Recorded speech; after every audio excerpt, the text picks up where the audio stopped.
The Murder of Suzanne Capper, a horrific tale of torture and betrayal. The murder of Suzanne Capper in 1992 is one of the most brutal and sadistic crimes in British criminal history.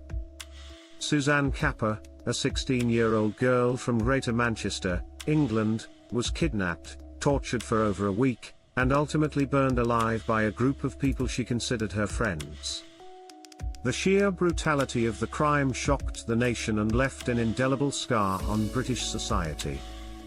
Suzanne Capper, a vulnerable teenager. Suzanne Capper was born on May 6, 1976, and grew up in a working-class family in Moston, a suburb of Manchester. Described as a quiet, trusting, and kind-hearted teenager, Suzanne had a difficult upbringing. She often struggled to fit in at school and had problems at home, which left her vulnerable to manipulation. Suzanne sought friendship and acceptance from those around her, even if it meant getting involved with people who did not have her best interests at heart. One of these people was Jean Powell, a 26-year-old woman with whom Suzanne sometimes stayed. Powell's house, a rundown terrace home in Moston, became a gathering place for various individuals, including her ex-husband Glyn Powell, her friend Bernadette McNeely, and several teenage boys. The house was notorious in the neighborhood for drugs, petty crime, and violence. Suzanne, in her desire for friendship, spent time at Powell's house, even though it was an environment that would ultimately lead to her demise.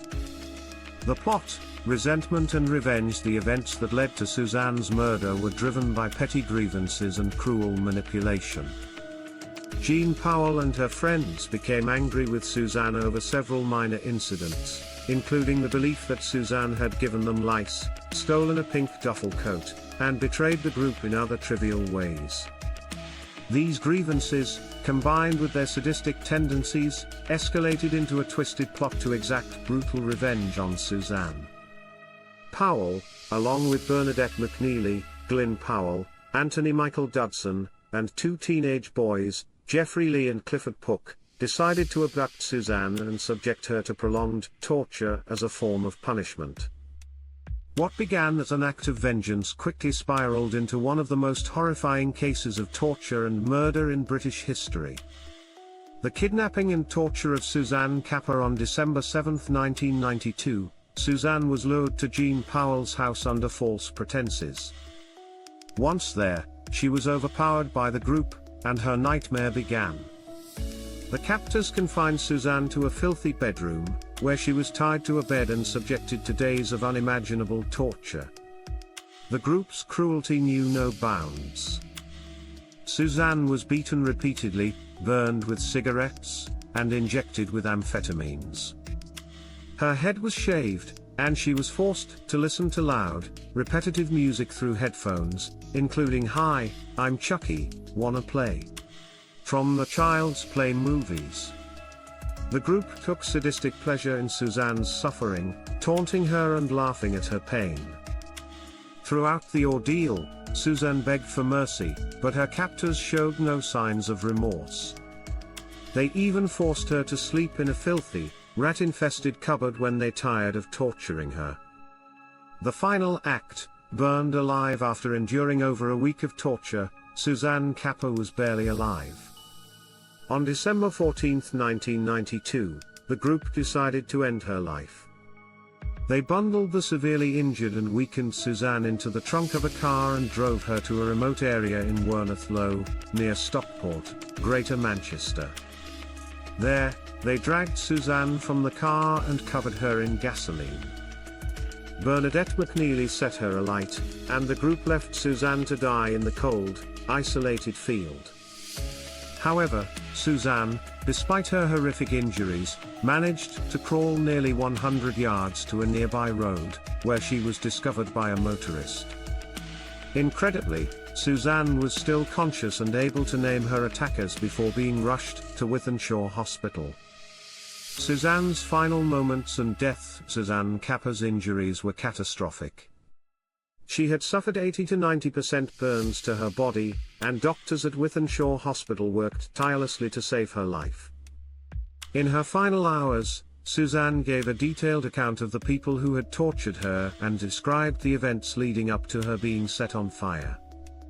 Her courage in identifying her attackers helped ensure that those responsible would face justice. Tragically, despite the best efforts of medical staff, Suzanne succumbed to her injuries on December 18, 1992. She was only 16 years old. The arrests and trials with Suzanne's testimony before her death, the police quickly arrested the individuals responsible for her murder.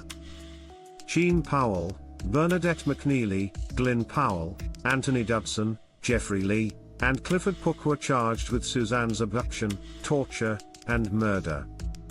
The trial took place at Manchester Crown Court in November 1993, and was covered extensively by the media. The details of Suzanne's torture shocked the nation, and the defendants showed little remorse for their actions. Bernadette McNeely and Glyn Powell were convicted of murder and sentenced to life imprisonment, with minimum terms of 25 years and 20 years, respectively. Jean Powell was also convicted of murder and sentenced to life imprisonment, with a minimum term of 25 years. Anthony Dodson, who was 16 at the time, was sentenced to life imprisonment with a minimum of 18 years. Jeffrey Lee and Clifford Pook, who had played lesser roles in the torture, were convicted of false imprisonment and given lesser sentences. The legacy and impact of Suzanne Capper's murder. The murder of Suzanne Capper left a deep scar on the community of Manchester and the wider British public. The extreme cruelty of the crime, combined with the fact that it was carried out by people Suzanne knew and trusted, made it particularly harrowing.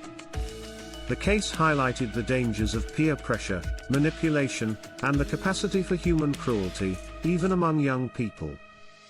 Suzanne's death also prompted discussions about the role of social services and how vulnerable young people like Suzanne could be better protected from exploitation and violence. The case became a symbol of the devastating impact of neglect, poverty, and toxic relationships. Release of perpetrators and public backlash. Over the years, the release of some of the individuals involved in Suzanne Capper's murder has been met with public outrage. In 2014, Bernadette McNeely was reportedly released from prison after serving 21 years, though this was never officially confirmed. Jean Powell has also been rumored to be eligible for release. These developments have sparked debate over whether the sentences for such heinous crimes are sufficient and whether the justice system adequately protects society from individuals capable of extreme violence.